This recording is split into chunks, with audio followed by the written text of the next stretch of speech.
Alors, petite vidéo du Peugeot i5008 en mode téléphone pour une fois. Bon, cette place, on le savait, donc elle a été présentée, ça y est, arrivée en concession octobre 2024. Oh, le rival du Renault Espace. Bon, alors on va pas tout lire parce que c'est un peu long, mais on va se concentrer sur les dimensions, l'autonomie, etc. 4,79 m de long. Forcément, c'est un tank, hein, voilà. La largeur elle passe de 1,85 m à 1,89 m. La hauteur, 1,69 m contre 1,64 m pour le plus actuel. Toujours plus gros, voilà.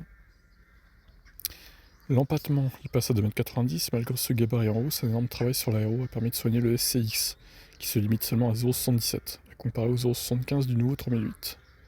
Pourtant plus court et plus bas. Alors, les photos. Si j'arrive à les ouvrir, c'est pas gagné. Alors, l'Argus, ça bug un peu, hein, avec les photos, on va pas se mentir. Alors, à l'arrière, ça me fait penser au BYD un peu, les feux à l'arrière. Ou au Smart aussi, ces feux tombants là, comme ça. Ça c'est l'ancien, ça. C'est bizarre, hein. Bon, l'avant... Ah oui, non, ça c'est... Là c'est l'ancien avant, d'accord. Ça c'est le nouveau, ok. Bah, franchement, ça va, je trouve.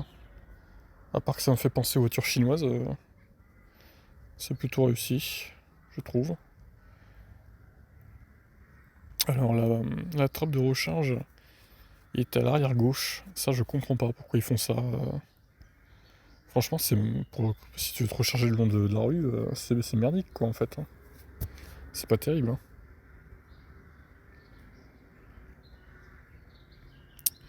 Alors ensuite, qu'est-ce qu'il y a d'intéressant? Le volant compact qui accueille de nouvelles touches qui détectent automatiquement les doigts du conducteur, ok. C'est-à-dire c'est capacitif en gros, on appelle ça comme ça. Bon, Apple CarPlay, tout et tout. L'intérieur est pas mal, ouais. Bon, c'est comme le 3008 en fait, hein.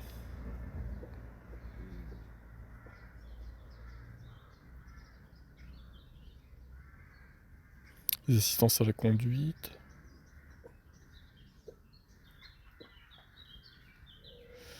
Ambiance salon chic et feutré. Putain, et leurs articles ils sont vraiment interminables, hein, quand même, hein. Au moins c'est complet, mais bon, j'ai pas envie de tout lire, hein. Excusez-moi, mais c'est vraiment trop long en fait. Au moins c'est complet, on peut pas leur enlever ça, hein.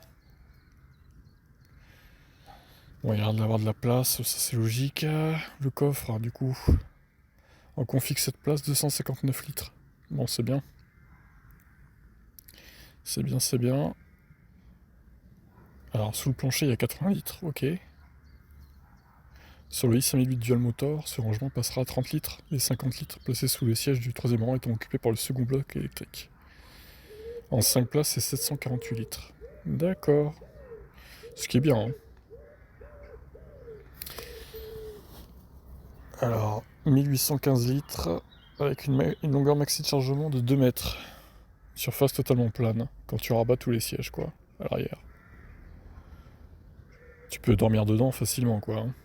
Faire du camping, tu fous un matelas là-dedans, ça passe, hein. Alors peut-être pas un matelas de 2 places, parce que ça va peut-être pas rentrer quand même, mais un matelas d'une place, ça ira, largement. Comme les 3008, les 5008 sera proposé en 3 versions. Alors oui, c'est ce qui m'intéresse. 210 chevaux, batterie de 73 kWh, donc 502 km d'autonomie. La version grande autonomie, 230 chevaux, 98 kWh d'autonomie, 660 km d'autonomie, avec une petite étoile en homologation donc. Lancement en janvier 2025. 320 chevaux, 4 roues motrices, 213 chevaux à l'avant et 109 chevaux à l'arrière. Pour la batterie de 73 kWh qui aura cette version là aussi.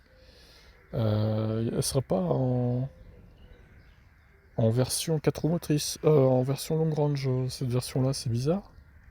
Pourquoi il n'y a que la version 213 chevaux, 73 kWh qui a cette version là? Je trouve ça assez étonnant personnellement. Il y aura aussi de l'hybridation, donc il sortira en thermique aussi. Mais ça ne nous intéresse pas sur cette chaîne. Allure GT, ok. Pack d'options proposant notamment un toit panoramique vitré, siège ergonomique certifié, ok. Alors les prix évidemment sont pas encore communiqués. C'est-à-dire ils communiqueront en juin, à l'ouverture du carnet de commande. On peut raisonnablement penser que ce nouveau 5008 devrait s'afficher à partir de 41 800 € en thermique allure.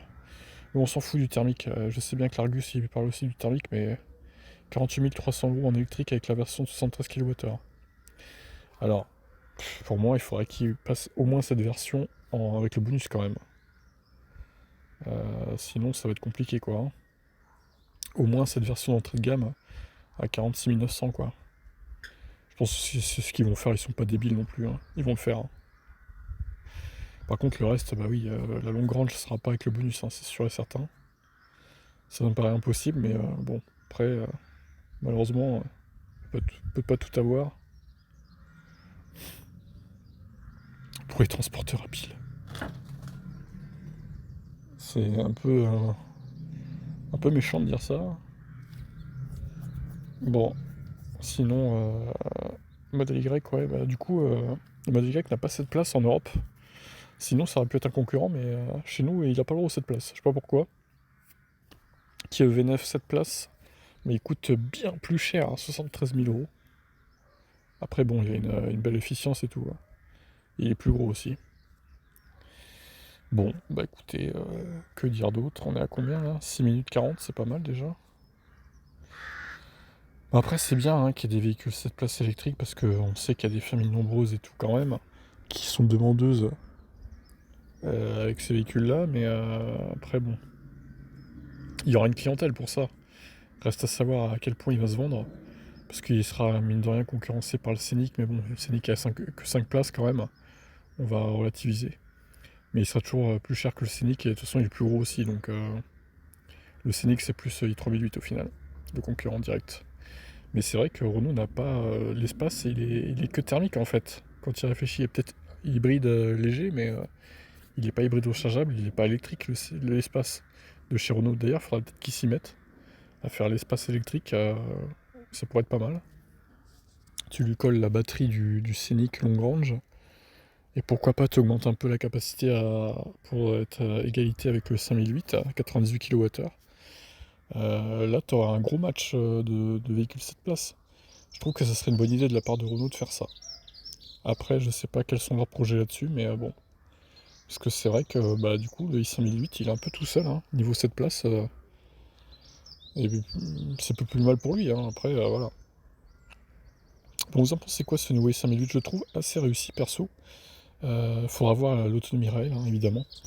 Dans les tests réels, parce que là, il nous annonce 660 km sur la version long range. Bon, ça sera plutôt 600 réels, à mon avis, 580 peut-être même. Et sur autoroute, ça sera plutôt 350. Allez, on va partir sur ça. À 130, je pense. Hein. Bon, allez, je vous laisse commenter. Bye bye.